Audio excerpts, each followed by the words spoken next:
Gav and Cal in the sauna. Q&As. All right, week 2 of Gav and Cal in the sauna. Got some questions that we fired out today. Said if anyone had any questions to shoot them through and we would be happy to answer them in the sauna. Just another chance for you guys to see Gav with his shirt off. So first, and me of course, but we don't want to bring that up, get people bored. First question is, what grips do you guys use? What about you? I actually use mechanics gloves. You can get them on the Wildlife, but they probably won't like me saying this, but you can also get them from Bunnings now for about half the price. I like them because you can rope climb in them, you can do any gymnastics, you can pick up a bar, you can burpee. I don't have to take them off, pull my fingers out, all the rest of it that you get with the grip. So I like those. That's my preference. I like those for rope climbs because I find the other ones bundle up in your hands. Yeah, they're a bit hard. The ones that I use and have used for the last 3 years now are Roo grips. I'm a medium. I love that. Gives me enough little overhang so that as I do all my pull-ups, I can stay onto it. It doesn't get in the way, so I can still use my barbell. I wear them for my 1RM snatches all the way through to bench press, And I also, I really enjoy wearing them for handstand walks because I find like they give me a bit of a split on my hand if I walk on the ground without warming my hands up, and this I can kind of jump straight into it.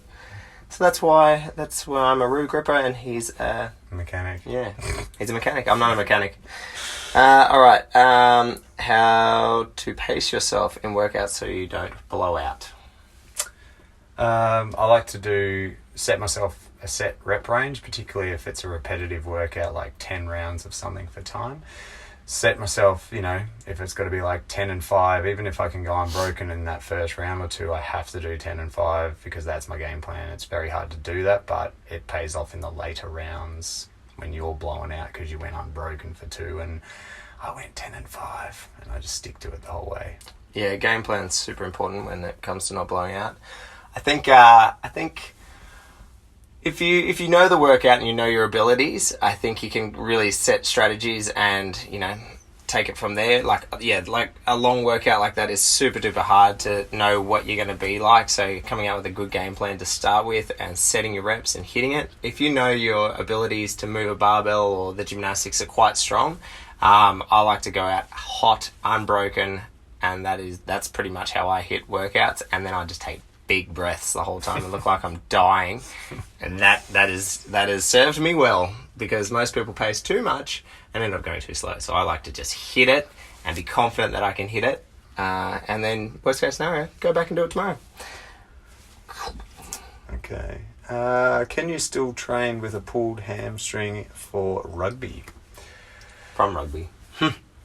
Oh yeah, from rugby. For rugby. Yeah, definitely.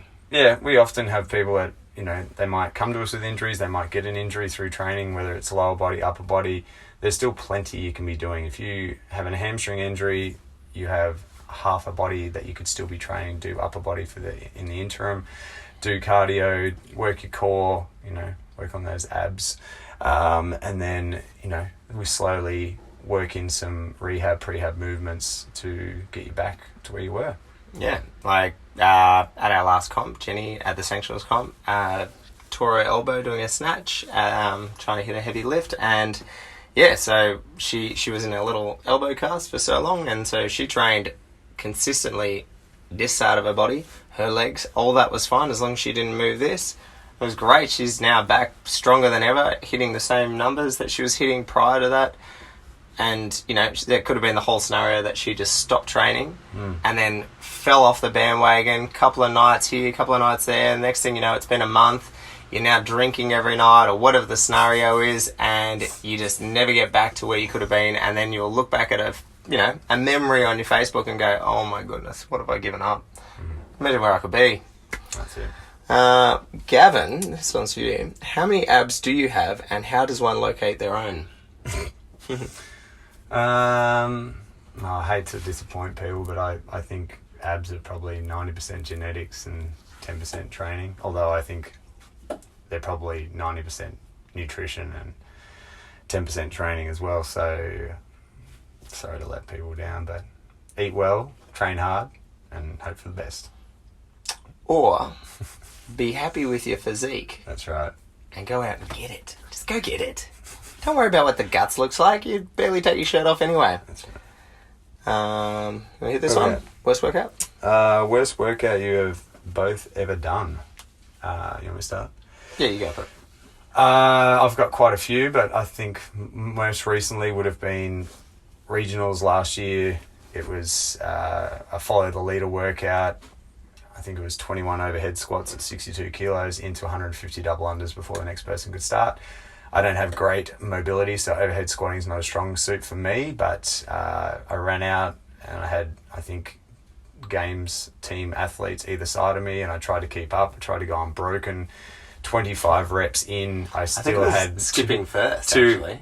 No, it followed skipping because I was I was dying that bad. Yeah, so 25 reps in, still hadn't put it down, but I had 7 no reps, so I still wasn't there. Had to drop the bar.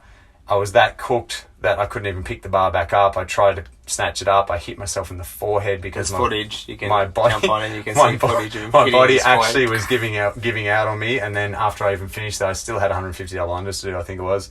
And I broke those up into like very small sets. It was embarrassing. So that goes back to pacing, people. Know your abilities. I think mine is back to a regionals one. There's 2 for me. Regionals one, there was a regional workout called the hundreds workout. I think it started with 100 wall balls, then 100 chest to bars, then 100 pistol squats, alternating legs, and 100 dumbbell snatches at 35 kilos. And I have never been so cooked. Tried it in training many a times to the point where one time I needed to go to the bathroom and have a wee. I was like, I'll just do this workout first. And then by the end of it, I really needed to go and I couldn't stand up to go to the bathroom. And I started contemplating just peeing on myself just to get it out. It was that bad. And the other one was here in the gym. It was for one of our members' birthdays, Benny. And every 5 minutes you had to stop and do... I don't know, he was like 100, so however old Ben was, 100 reps of it, and then you had to keep going back, and it was just a huge chipper of like X amount of this, X amount of that, and oh gosh, still talked about to this day about how bad Ben's birthday workout was. So you've got a birthday, I don't want to do it. Okay, good. What's the weirdest, funniest thing you've seen in the gym? Weirdest would probably be last year when the gym flooded. It was late afternoon on a Friday and walked in and the mats were floating like 2 inches off the floor all the way through the gym. Luckily we had a 6 o'clock class starting, so we had plenty of people there to help out, and we were just mopping, like pushing, using the rubber mats to just like push water out through the front door. It was pretty interesting. So luckily, it was intense. 10-hour turnaround.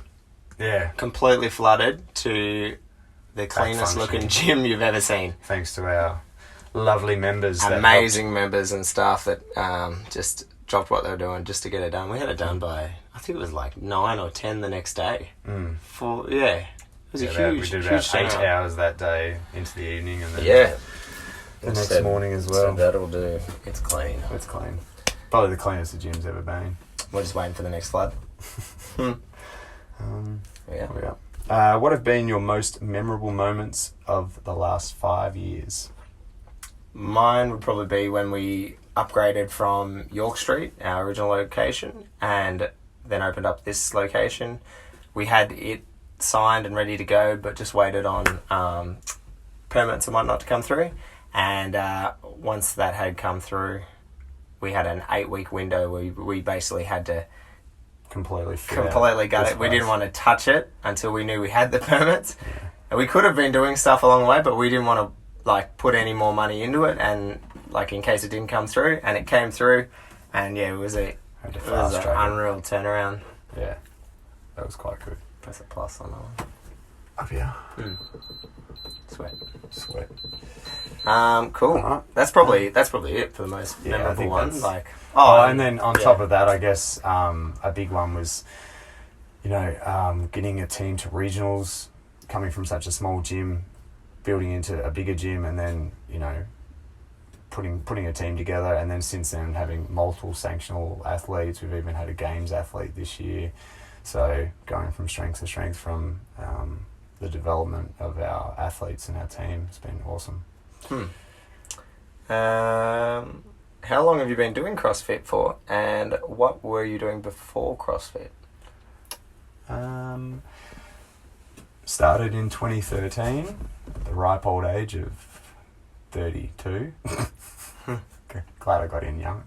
I was still doing jiu-jitsu well before that. So jiu-jitsu and just, I guess, normal gym work, sort of high-intensity style training to complement what was needed for jiu-jitsu. So that was sort of where I came from. Yeah. Your turn. I originally did my first CrossFit workout in 2000. I want to say it was 2009, and I had a crack at Fran in just a Genesis where I was working as a personal trainer, and it was on like a fixed barbell on a low chin-up bar, and I did like a 3-minute 20 or something, and hated everything about it. And then the only people that were doing it in the park, and I was like, I don't really want to run around the park with kettlebells. That's not really what I'm into. So I just never followed it, but started complexing movements, supersetting different exercises, started getting to, more endurance style training from there. And then in 2011, I thought, I'm going to give this CrossFit a go, because you started to see a little bit more of it. It was a bit more on mainstream. I guess there wasn't any Instagram sort of videos like there are now, so you could just see it everywhere. And yeah, I just taught myself how to muscle up, double under, terribly snatch, bunch of the works. Did my first open in 2012 and never looked back. It was fun, and yeah, I wish I had started when I first did Fran, and I would be unreal. And finally, our last question, which is unrealistic because you would die. What would you rather fight, a grizzly bear or a gorilla? Neither. Because you're gonna die. Because you dead. You don't fight those ones because you dead. So stay away from the tuna and don't jump the fence at the zoo. Boom. There you go. Take that one home.